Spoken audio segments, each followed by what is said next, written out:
अस्सलाम वालेकुम जी, मैं इमरान लतीफ़ प्रोग्राम पोल के साथ हाज़िर खिदमत हूँ और मेरे साथ आज एक बड़ी हस्ती हैं शबी सेन साहब, और इनका सेन फैमिली से, सेन घराने से इनका ताल्लुक़ है, उनके चश्मो चराग़ हैं और ये आर्टिस्ट के लिए और म्यूज़िशियन के लिए क्या कुछ कर रहे हैं, ये ज़रा इनसे पूछते हैं। जी, क्या हाल है आपके? आप ठीक हैं, खैरियत से? जी, मैं खैरियत से बिल्कुल ठीक। सुना है कि आपने ये कोरोना से जो मुतासरीन हैं, ये जितने भी आपके आर्टिस्ट हैं, म्यूज़िशियंस हैं, इनके लिए आवाज़ उठाई और गवर्नमेंट ऑफ पंजाब ने उस पर कोई नोटिस भी लिया है, सीएम बुज़दार साहब ने, लेकिन उस पर ऊपर कोई इम्प्लीमेंट नहीं हो सका।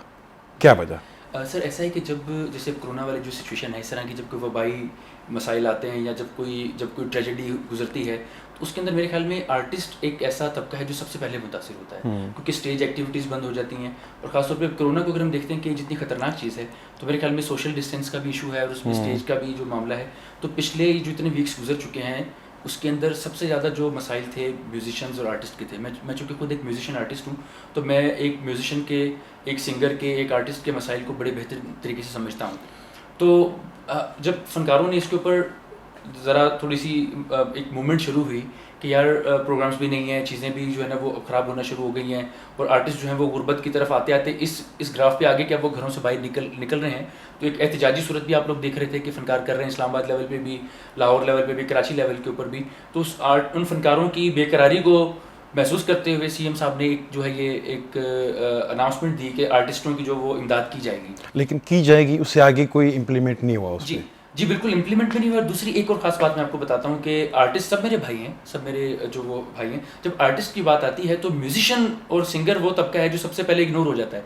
ये कोई मखसूस तबका हर दफ़ा हमेशा की तरह को फ़ायदा उठा जाते हैं, जी। ऐसा तो नहीं है आपकी एसोसिएशन में भी कोई? असल में ऐसा होता है कि मैं अब जिक्र करता हूँ कि जब आर्टिस्ट की बात होती है तो लोगों के जहन में फ़ौरन से एक्टर आता है। आम लोगों के जहन में ये ज़रा नाज़रीन को बताएं ना, एक्टर और म्यूजिशियंस में और आर्टिस्ट में क्या फ़र्क है? असल में ऐसा है कि जब हम लफ्ज़ आर्टिस्ट को देखते हैं तो ये एक यूनिवर्सल वर्ड है। इसके अंदर डांसर्स भी आते हैं, इसके अंदर पेंटर्स भी आते हैं, इसके अंदर एक्टर्स भी आते हैं, इसके अंदर म्यूजिशियंस भी आते हैं, इसके अंदर एक गज़ल सिंगर भी आता है, इसके अंदर एक कवाल भी आता है, इसके अंदर एक नात खां भी आता है।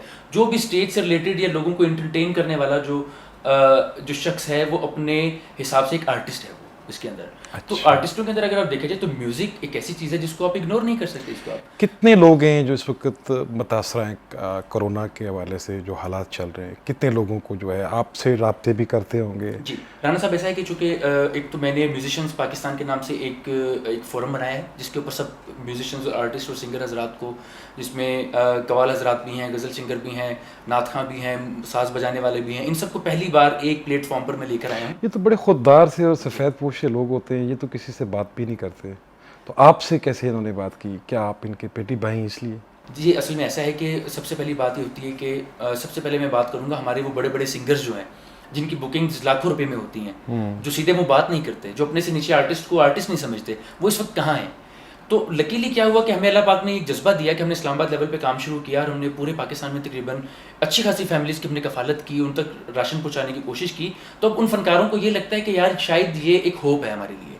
तो कभी जब से पाकिस्तान बना है, इस तबके के लिए कभी आवाज़ नहीं उठाई गई। ऐसा ही कभी भी आवाज़ नहीं उठाएगी कि यार इन म्यूजिशियंस के हक़ को हकूक़ देने चाहिए। आप कल्चर मिनिस्ट्री को देख लें, आप हमारे आर्ट काउंसिल्स को देख लें, इसके ऊपर अभी तक ऐसा नहीं हुआ कि इनकी पेमेंट्स के ऊपर कोई बात की जाए कि उनको कुछ अच्छा पे किया जाए, या फिर ऐसा किया जाए कि एक आपकी पूरी एक मिनिस्ट्री है, आपकी कल्चर मिनिस्ट्री है जो कि इस पे काम कर रही है, उन्होंने कभी इसके ऊपर क्लासिफिकेशन नहीं की।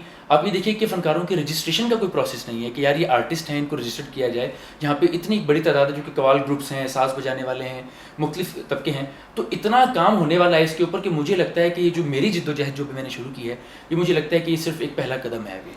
तो आपका जो मैंने शुरू में ज़िक्र किया कि घराने से ताल्लुक़ है, सेन घराने से, तो उसका भी थोड़ा-सा नाज़रीन को बताएँ। जी बिल्कुल, मैं इसकी हिस्ट्री क्या है? ज़रूर मैं बताना चाहूँगा। देखिए मैं अपने घराने का तारुफ़ भी करवाऊँगा और इस काम को मैंने क्यों शुरू किया ये भी बताऊँगा। मियाँ तानसेन जी का नाम इतना बड़ा है कि अगर मैं उनको बरे सग़ीर की हमारा ये जो इंडिया पाकिस्तान है इसकी हिस्ट्री से मैं निकाल दूँ मियाँ तानसेन जी को, तो मौसीकी यतीम हो जाएगी बिल्कुल। तो मौसीकी के अंदर जितनी इन्वेंशंस, जितना बड़ा नाम मियाँ तानसेन जी का है, मुग़ल बादशाह अकबर के उस्ताद भी थे। तो मेरे लिए एज़ाज़ की बात ये है कि मैं उनकी 18वीं जनरेशन पे उनकी औलाद में से हम लोग हैं और उस घराने को प्रेजेंट कर रहे हैं। अब ये देखिए कि जो लफ्ज़ चैरिटी है या नेकी है, ये सबसे पहले आपके दरवाजे से शुरू होती है। जब तक अपनी कम्युनिटी के लिए मैं खुद नहीं खड़ा होऊंगा तो कोई और क्यों खड़ा होगा उसके लिए? तो मुझे लगा कि मुझे प्रैक्टिकली इस पे मुझे चैरिटी भी करनी है, मुझे इन लोगों के पास राशन भी लेके जाने, मुझे इनके लिए आवाज़ भी उठानी है। अब देखिए, जहाँ तक फलाही कामों की बात है तो अभी तक फ़नकारों के लिए کسی بڑے لیول پہ حکومتی امداد کا صرف اعلان ہے لیکن اس کے اوپر کچھ بھی نہیں ہوا. یہ کتنے کے لوگ ہیں جو متاثر اس وقت؟ سر ایسا ہے کہ اگر میں پورے پاکستان کی بات کرتا ہوں تو میرے پاس یہ ایک جس کو کیا کہیں گے کہ تقریباً والا جو ایک میں ڈیجٹ آپ کو پیش کرتا ہوں تقریباً 5,000 سے 10,000 کے درمیان فیملیز ہیں. ابھی تک کسی کو کسی قسم کی کوئی گورنمنٹ کی طرف سے فنڈ نہیں ملا؟ کسی میوزیشین کو ایون دین راشن بھی نہیں پہنچایا گیا؟ نہیں.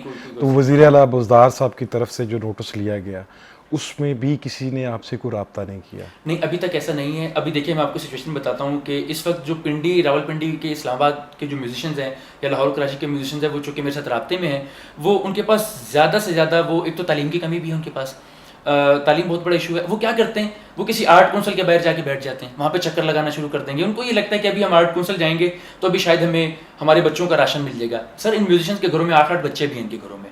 یہ میں اپنی بات نہیں کر رہا ہوں, یہ میں اپنی کمیونٹی کی بات کر رہا ہوں کہ ان کا درد کو محسوس کرتے ہوئے کہ جن لوگوں کو آپ اپنے ڈرائنگ روم سے بلا کے سنتے ہیں, جن لوگوں کا میوزک سن کے آپ محظوظ ہوتے ہیں, آپ ان کو اس طرح کے حالات میں آپ نے چھوڑ دیا کہ وہ ایک میوزیشین کے ذہن میں ابھی صرف یہی بات ہوتی ہے کہ اس کی فلاح کی بات آئے گی تو شاید اس کو راشن ملنا شروع ہو جائے گا اس کو.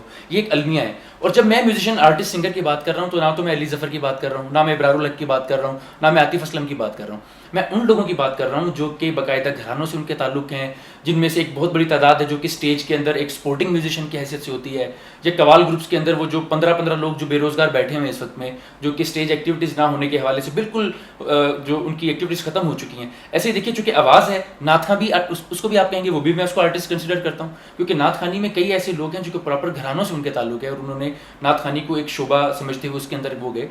المیہ یہ ہے کہ ان لوگوں کے لیے آج تک پاکستان لیول پر آواز نہیں اٹھائی گئی کہ ان کو رجسٹر کیا جائے, ان کی باقاعدہ تعداد کا پتہ لگے, ان کے حقوق کے اوپر بات کی جائے کہ یار اچھا ان کے اوپر مسائل آ جائیں گے تو یہ ایک خاص ادارہ ہے جو ان کو پالے گا, زیادہ نہیں تو ان کو کم از کم ان کی روٹی چلتی رہے گی ان لوگوں کی. لیکن پاکستان کا ایک المیہ ہے یہاں پہ کہ جب آرٹسٹوں پر وقت آتا ہے تو یہ لوگ بیچارے سڑک پہ ہوتے ہیں اور بھیک مانگنے پہ مجبور ہو جاتے ہیں. تو صدر پاکستان تو آئے روز ایوارڈ دیتے ہیں فنکاروں کو, تو کیا انہوں نے امداد کی طرف کوئی کسی کا مطلب نہیں دیکھا کہ ان کو امداد بھی ملنی چاہیے؟ سر پہلی تو بات یہ ہے کہ جو ایوارڈ ہے وہ آپ کا پیٹ نہیں پالتا. اگر آپ نے کسی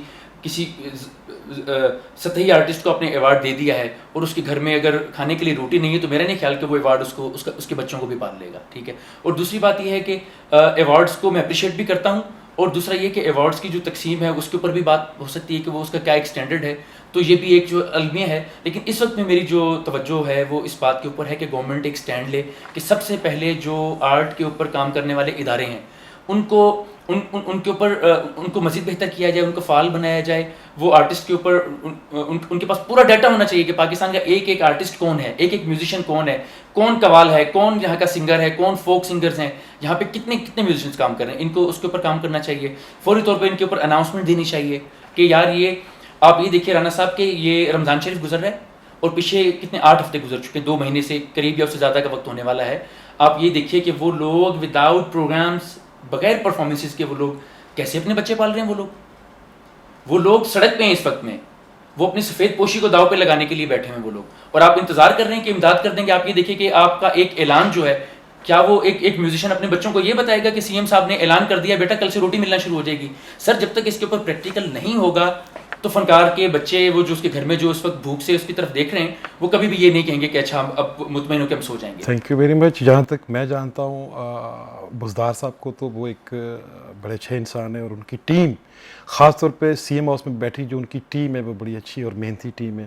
ان کو میں بڑی اچھی طرح جانتا ہوں. اگر انہوں نے یہ نوٹس لیا ہے تو آپ کو ضرور اس چیز کا جو ہے وہ اپروچ بھی کریں گے, اور آپ کو جو آپ کے جتنے بھی لوگ اس سے متاثرہ ہیں ان کو امداد بھی دیں گے.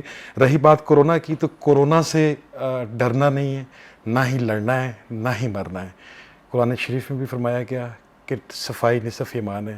ہمارے اینکر صاحبان نے, ہمارے ڈاکٹر صاحبان نے, ہمارے پولیٹیشنز نے اس کو سیاسی رنگ دے دیا ہے, اتنا خوف و ہراس پیدا کر دیا ہے کہ بندہ اپنے گھر سے نہیں نکل رہا, خوف سے لوگ مر رہے ہیں.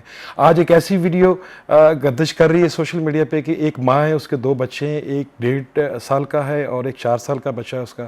ماں کو تو کرونا نہیں ہوا, اس کا تو نیگیٹو آیا, بچوں کا پازیٹیو آ گیا اور بچوں کو اٹھا کے لے گئے, جس کے بعد ہوا کیا کہ اس کی ماں کومے میں چلی گئی. کیا باہر کے ملکوں میں ایسا ہو رہا ہے؟ خدا واسطے یہ جو ہماری ضلعی انتظامیہ ہے، prime minister of Pakistan Imran Khan صاحب سے میری یہ اپیل ہے کہ اتنا خوف و ہراس نہ پھیلائیں. صرف صفائی نصف ایمان ہے، ہمیں صفائی کی طرف دیکھنا چاہیے، اپنا سوشل ڈسٹینس دیکھنا چاہیے، باقی چیزیں دیکھنی چاہیے. اتنا خوف و ہراس نہ پھیلایا جائے کہ لوگ خوف کے مارے مر جائے. وزارت شماریات کے مطابق 5,000 نیچرل ڈیتھ ہوتی ہے، انسیڈنٹلی ڈیتھ ہوتی ہے پاکستان میں. تو کرونا کے بعد کتنی ڈیتھ ہوئی؟ کرونا میں نہ ڈرنا ہے، نہ مرنا ہے، نہ لڑنا ہے، صرف اور صرف اپنا خیال رکھنا ہے. اجازت دیجیے گا عمران لطیف کو. السلام علیکم.